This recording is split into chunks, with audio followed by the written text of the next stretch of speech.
Greetings, everyone. I am Pete Pardo from Sea of Tranquility. Welcome to pick and day number 12 of my favorite 31 lead singers, lead vocalists, front men, front women who also regularly play an instrument in that band if they are in contributing two ways, singing and playing. Good singing, good playing. That's the kind of theme of this month, right? So today it's gonna be one of those bands that have multiple lead singers, at least at the time period that I'm talking about with this band. One of them, an amazing singer, amazing guitar player. One of them, a kick-ass singer and a great keyboard player.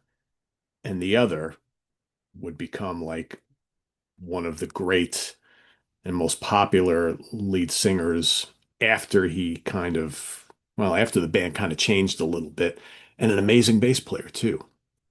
Let's bring to the stage the three of them from Chicago, Terry Kath, Robert Lamb, and Peter Cetera. Yeah, had to include these guys. Had to include them together. I mean, how many bands have three absolute dynamic singers like this who also are amazing, amazing musicians? Not a lot. Not a lot. So all the way on the left there, you got Mr. Kath, died way too young. An amazing, amazing guitar player, one of the all-time greats. And he had that kind of husky, soulful, bluesy voice. I mean, he could have, if he would have lived, my guess is he would have left Chicago and started up a new band or had a solo career and whatnot, and we would have probably seen greatness from him.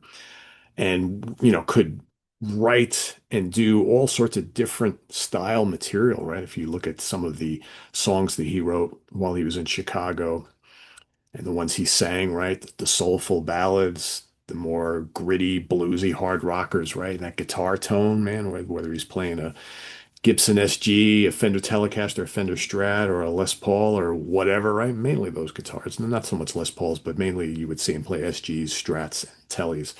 And that nasty tone. Oh, but he could do all the funky stuff, do the searing bluesy stuff, heavy rock, could do it all. Robert Lamb, the man on the keyboards, right? Of course, piano, electric piano, various other keyboards, organ synths, and things like that. He had that more kind of pop based vocal style, and so accessible. I think later on, of course, the next gentleman we're going to talk about became the voice of Chicago, but I would argue that early on, Robert Lamb was the guy who was on and singing most of the early hits in the 70s until, of course, Mr. Cetera, very fine bass player, really fine bass player, actually, very underrated bass player, uh, sang again. They all shared the lead vocals early on, but as the kind of 70s started to mid 70s into the late 70s, all of a sudden, all those they would have at least one or two ballads on all those 70s Chicago albums. And then all of a sudden, Cetera's the one who starts singing those. And Cetera had the kind of the silky smooth, the voice for the masses, so to speak. And then by the early 80s, of course, when Chicago became kind of like a hit machine for a couple of albums, that's basically mostly Cetera, right? He became the voice of Chicago later on. And then, of course, split from the band and had a very lucrative solo career, right? So let's talk about my favorite albums here featuring these three.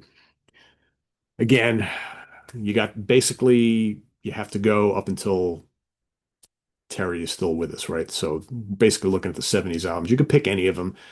They're all great, all of them. So it's just a matter of what songs do you like best. They all feature amazing guitar playing and keyboard playing and vocals and bass playing, all of them.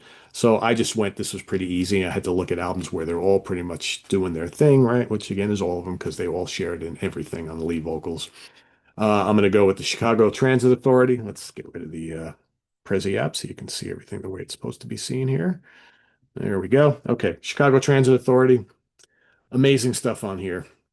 Again, everybody's taking part, right?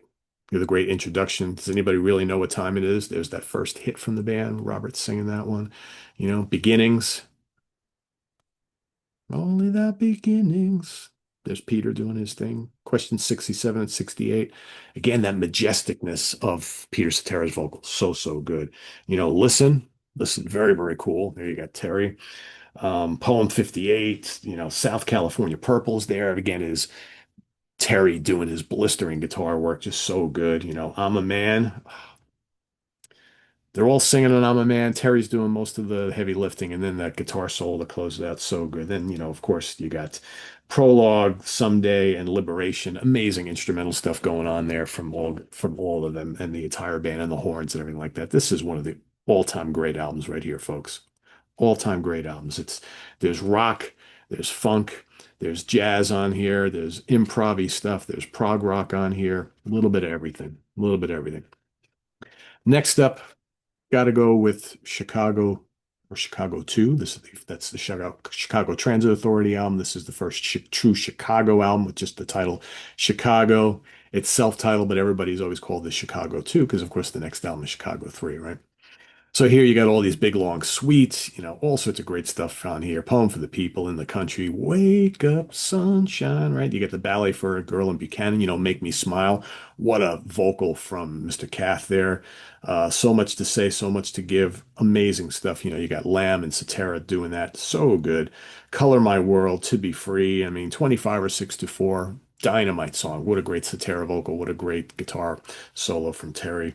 Then you got it, the Better and Soon movement. I mean, just amazing stuff all across the board here. Just expert arranging and songwriting. Great playing from everybody. Where to go next? My pick number three was kind of tricky. Do I go with Chicago 3? Do I go with Chicago 7? Ultimately, I went with Chicago 5. I love this album. Really good. A hit by Variese. Oh, just so good. So good. All is Well. Gorgeous track right there. Now That You're Gone, have a dialogue part one and part two. How about Terry's, funky there? Oh, just so good. And what a great vocal from all of them, right? Coming in and doing their thing. So good. You got Saturday in the Park. Amazing. State of the Union. Goodbye, Alma Mater. While the city sleeps. Amazing. Amazing. This is an amazing, amazing record. And the first single album in their catalog at the time, right? Because, of course, the Chicago Transit Authority album is a double. Chicago 2 is a double. Chicago 3 is a double. Chicago 4, which is technically live at Carnegie Hall, a quadruple, right? So this becomes their first regular album, single album. They would do that again for Chicago 6, then Chicago 7 back to a double album again. And that would be the last double album in the catalog, right? But yeah, so those are my three picks. I'm gonna go 5, 2, and 1, right? Chicago Transit Authority, Chicago 2, and Chicago 5. From the amazing Terry Kath, Robert Lamb, and Peter Cetera from Chicago. Let us know what you think of these three dudes down in the comments below, and list your pick as well. And we'll see you tomorrow for another one. Till then, visit us on the web at www.seatranquility.org. We're on Facebook, we're on YouTube and Instagram all the damn time. Please subscribe if you haven't already and click on that notification bell so you get alert of all of our content as it posts. And please do hit the like button before you leave. Also, down below, we got the links to our Ko-Fi page for channel donations, our merch page, our Cameo page, and the Sea of Tranquility membership options. Thanks in advance for all your support, folks. It's greatly appreciated, and we'll see you soon here with more stuff. I am Pete Pardo. Stay tuned tonight for In the Prague Seat. We're going to Sweden, picking our favorite Swedish band, so don't miss it. Till then, take care. Bye. Oh, and hope to see some of you at Styx tonight up at Saratoga Performing Arts Center. It's back. Going to see Styx, Kevin Cronin from Mario Speedwagon, and Don Felder from the Eagles. So that's happening tonight upstate in Saratoga. Maybe I'll see some of you there. Take care. Bye-bye.